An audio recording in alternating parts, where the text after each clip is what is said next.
AM 970 WSTX. A couple of weeks ago, I had an author in here, and they were talking about a children's book. Okay? So I decided I want to stay on a roll.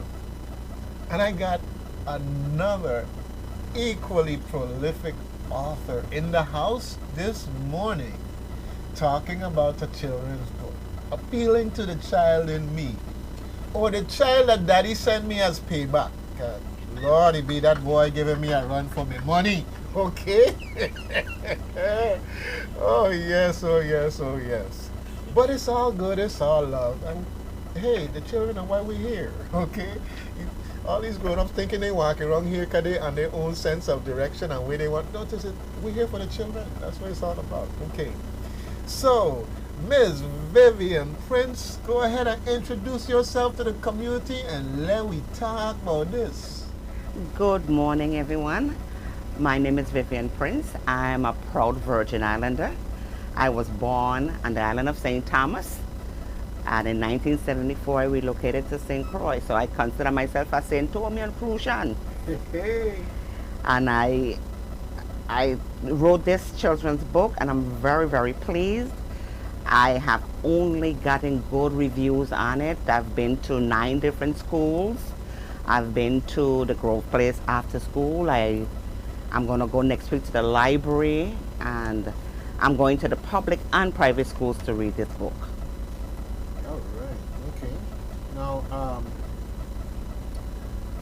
is this your first book? This is my first book, yes. Okay.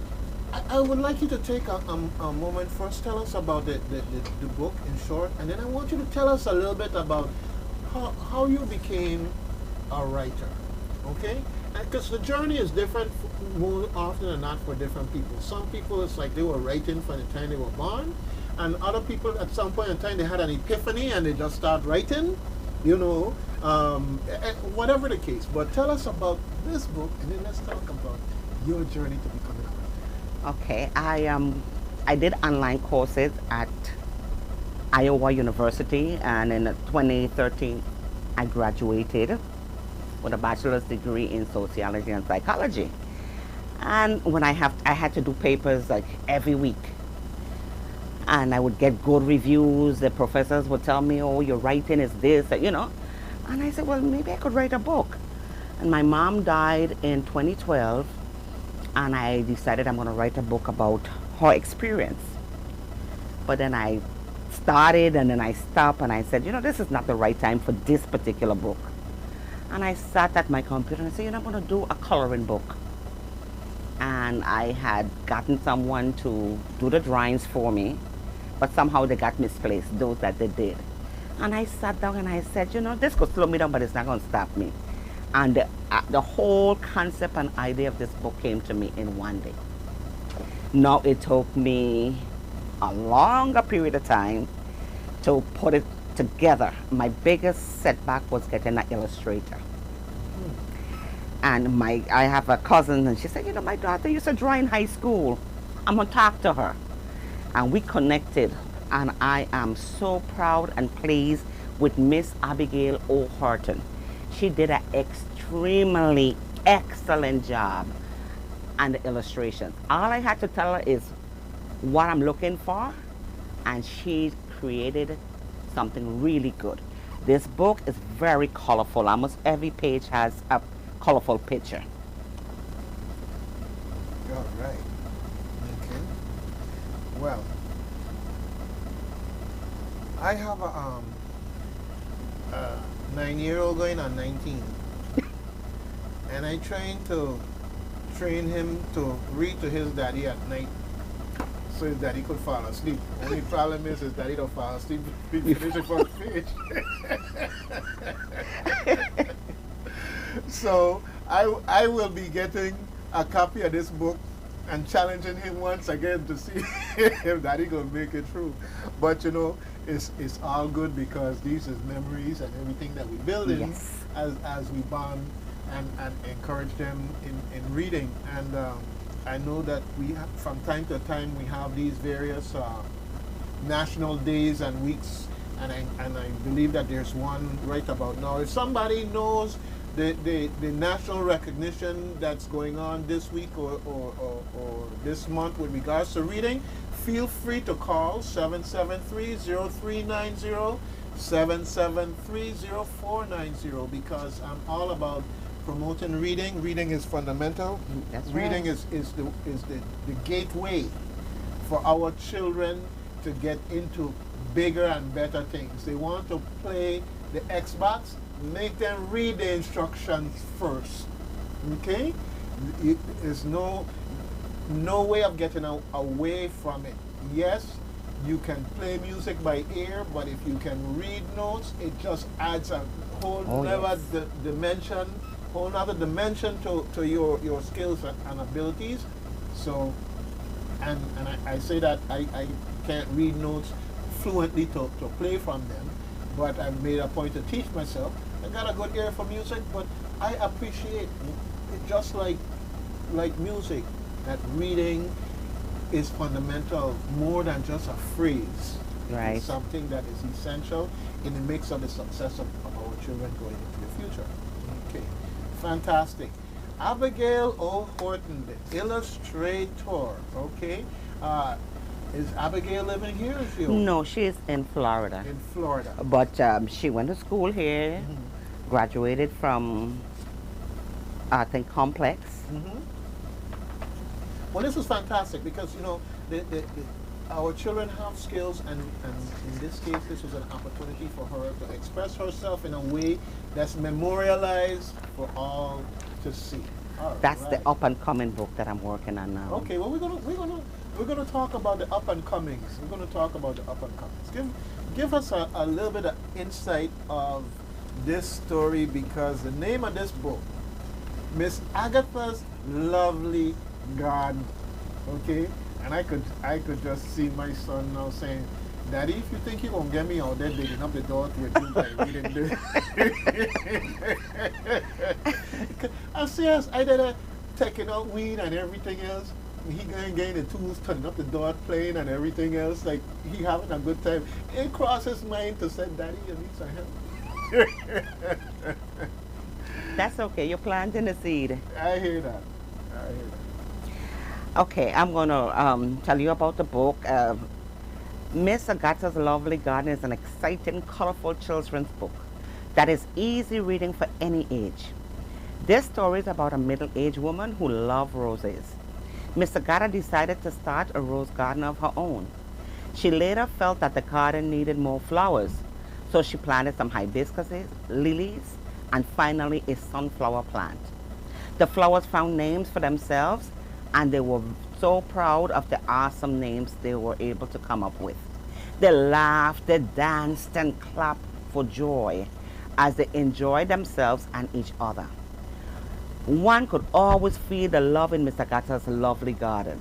The moral of the story is that we humans should demonstrate love and happiness as the flowers in Miss Agatha's lovely garden.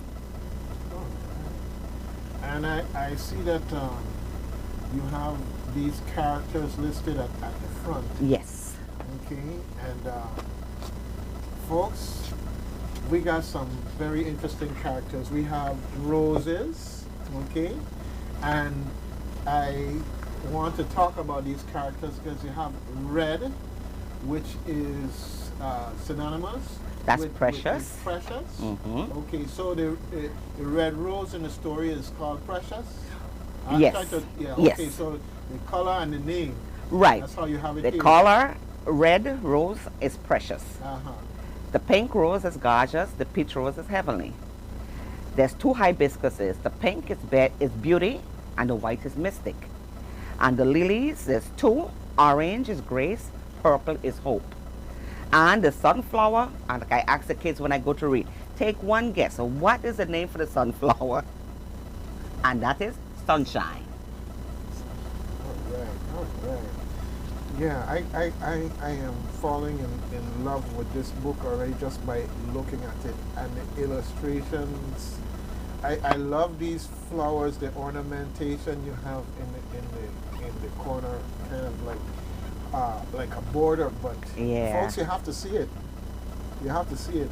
It makes you kind of want to have something like that at your door, or going or right next to your curtain or something. It's just beautiful, beautiful. It really is. The publisher was Ex Libris. They did a really good job on it, you know. And they're the one that came up with the border of the flowers. Okay. Folks, you have to see this. So now tell me now, how can folks get a copy of your book so that their son or daughter could read it to them while they fall asleep? Okay, I do walk with them wherever I go. I have at Kelichi's, that's the African store in Sunny Isle, just before you go into the mini mall, and at Neighborhood Pharmacy. I did have some at the bookstore here on the cover. On the cover books? Yeah, but they finished there, so I have to look into Okay. All right. getting Well, it make back sure, there. make sure they have your number, so if anybody asking for it there, that they could call you and get Yes, it, they get do it have up. the number. Okay, definitely, because yeah, it's the outlets are important. Now, we recently kind of discovered each other here on Facebook. I didn't get a picture. You tell me the picture? Yes. Okay, I didn't see the message. But now that I have this, and when we take the video of our interaction here and put this online. So how much does this book cost? If you get it for Barnes & Noble or Amazon, it's $21.99. But what I did, I felt that was a little much for our economy. So I had them reprinted, and I'm now selling them for $12. Okay. Well, you said $21.99? Yeah, but I'm selling them now for $12. Okay. Well, I'm buying mine for $21.99. Oh, well, I appreciate that. Thank you Okay. so much. And I'm saying that not to pressure anybody or anything, but I'm supporting a local artist, okay, in that context. I'm an artist too in my own way, so I hope they'll support me at the appropriate time. Not you, but I mean the community. But definitely, and I Picture that I was sending. okay, that's fine. I'm gonna scan from this. Okay. And so, but I'm just saying, folks, you got to support your own. Okay? There's lots of art and other things that I appreciate from away, but we got to support our own. Okay, we're going to take a break here in a minute, and we'll be back to talk some more about Agatha's lovely garden. Mark the X. This is AM 970 WSTX.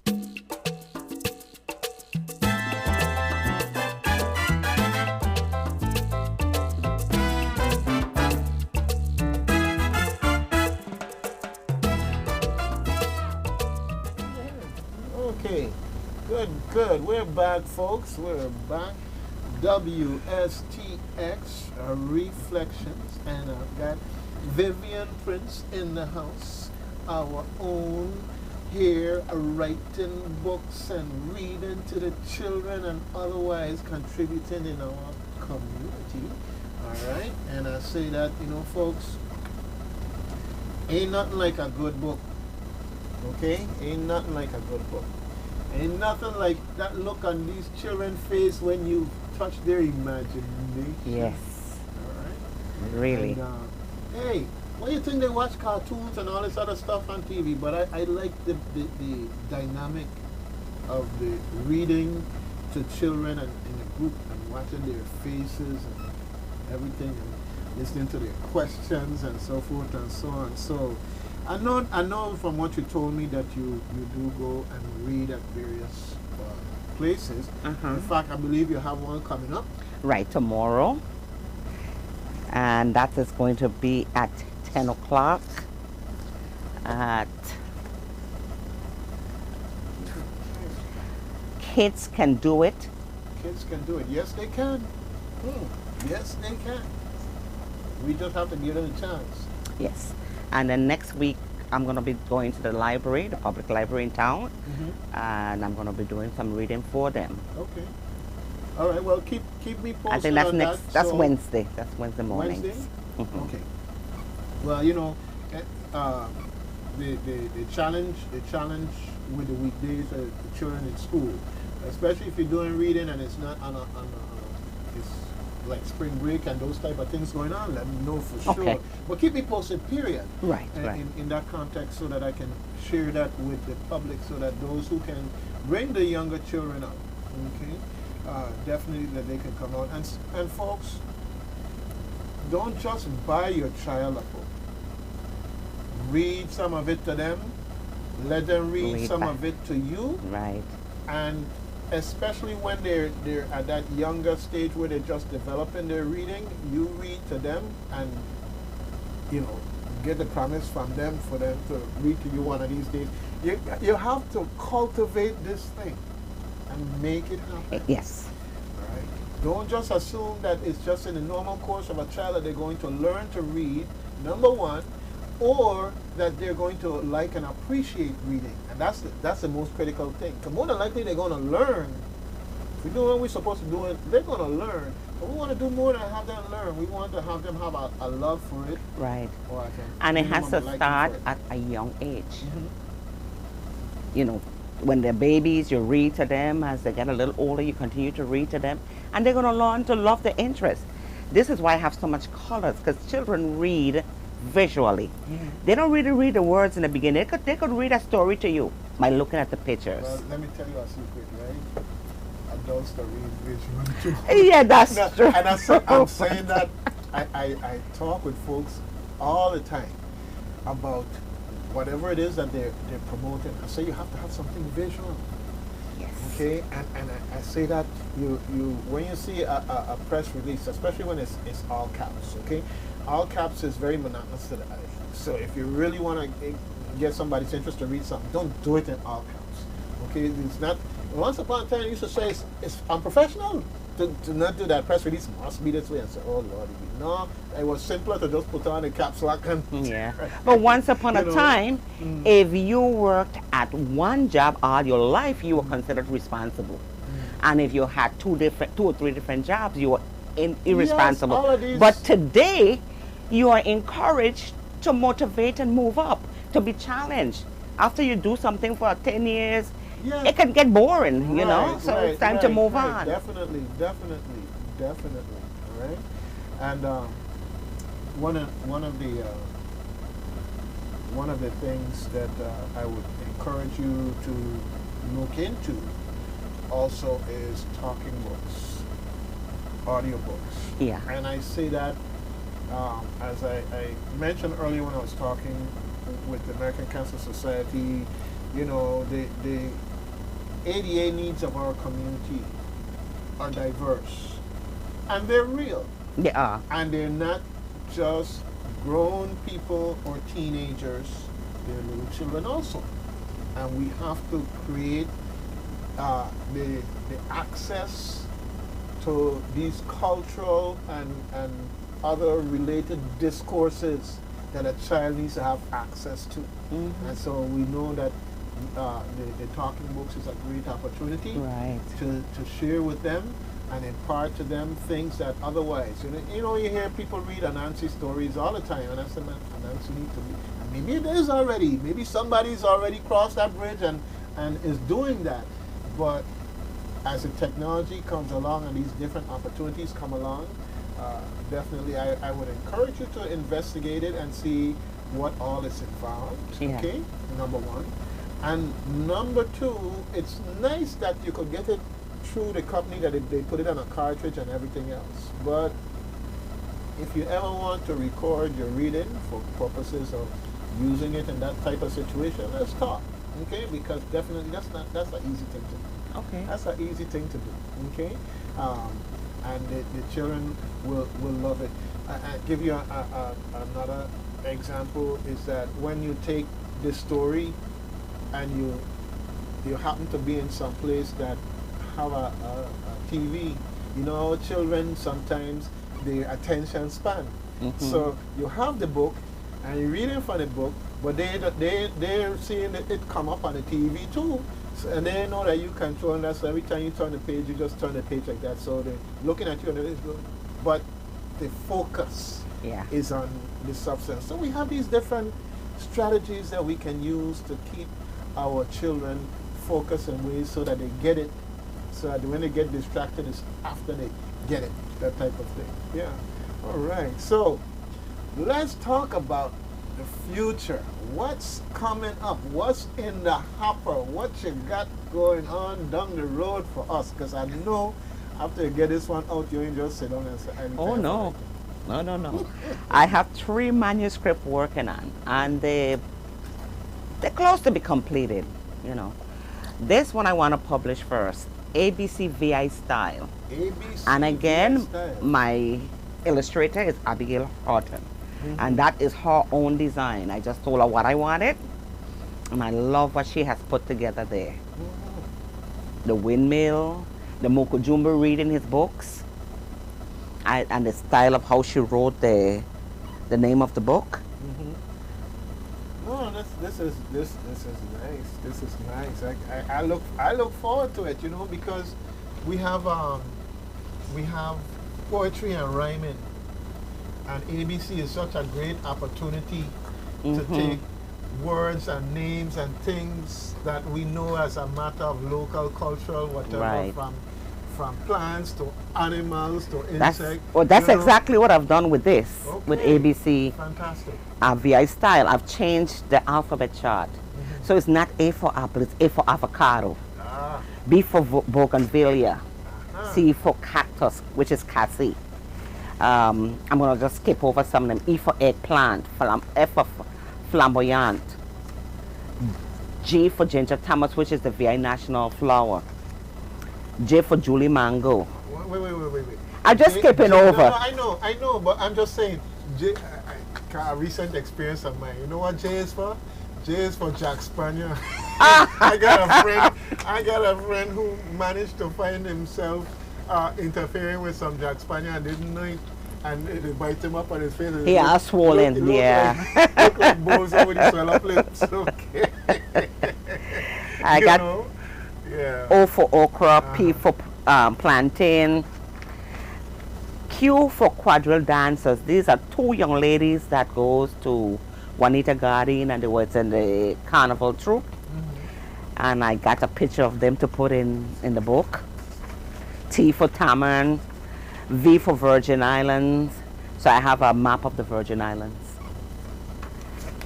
You know, I had some friends visiting down here the other day, and I was from Ohio, and I had some Armstrong ice cream. Had them over for dinner and everything, and some Armstrong ice cream.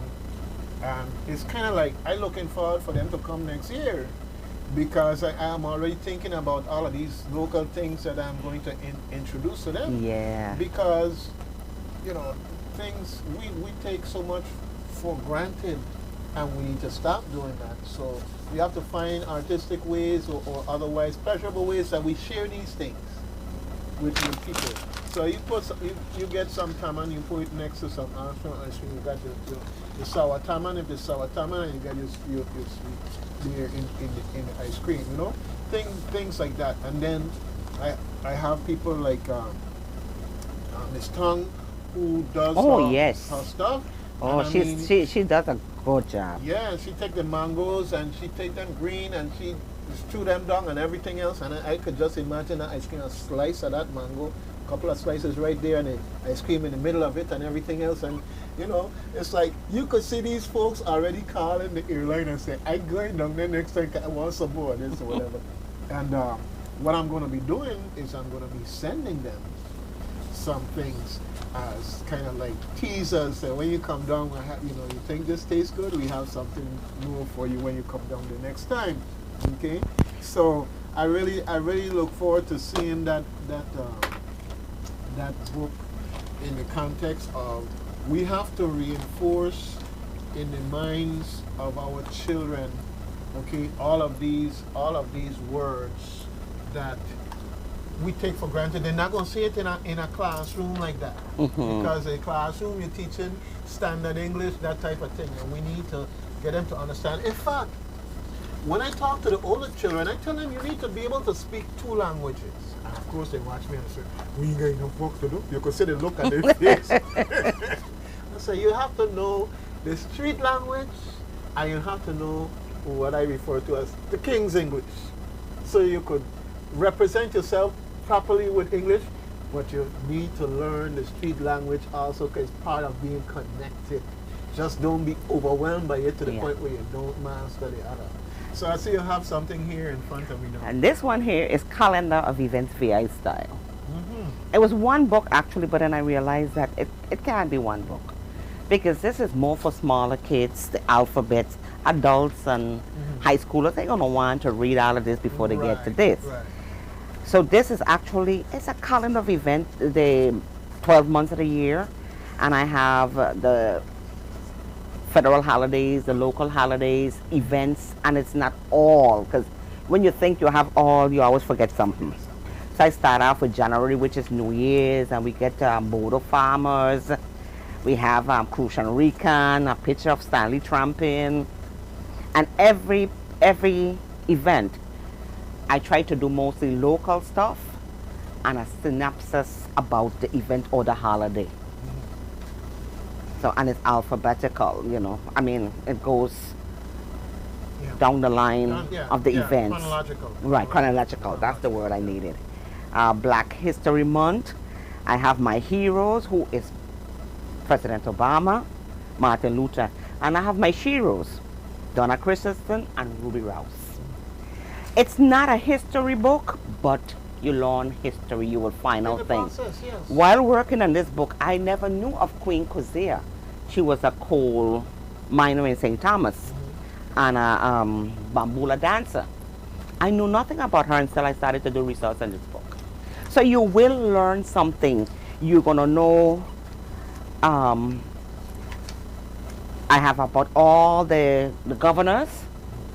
I started with Melvin Evans, who was the last appointed governor and the first elected. So I have about all the governors. I have St. Patrick's Day, you know, all the different events. I have about Bodo. I'm putting in about, I have Carnival, St. John, St. Croix, St. Thomas. I'm doing about the slave revolt in St. John. So it's just a synopsis. You have an idea of what happened in these islands. Okay. You know, I'm throw out something to you. Once you have that to that point of finality that you turn it into a book and everything else, you know, just identify some young voices who are interested. You know, they always like to hold a microphone and see the picture on a camera or whatever, and to do an oral of the various events. Oh, yeah. You know, and then you can market this as your product to and I say that because I'm thinking about the business side of things too. To radio stations, and if you make it visual, to TV stations or whatever, because today in history is something that you just hear a passing something on the news, but when they can do it as part of a community service, you know, in that context, then they can program it in for that 15, 20 seconds of today in history, such and such and such. But I think about the younger voices because we want to encourage them as much as possible. Because So, yes, Vivian Prince with her book, Miss Agatha's Lovely Garden. Illustrations by Abigail O. Horton. I want you to talk again about where people can find your book. Like I said before, it's at Neighborhood Pharmacy and Kalichi's, the African store in Sunny Isle, just before you go into the mini mall. And once you see me, I always have my books with me.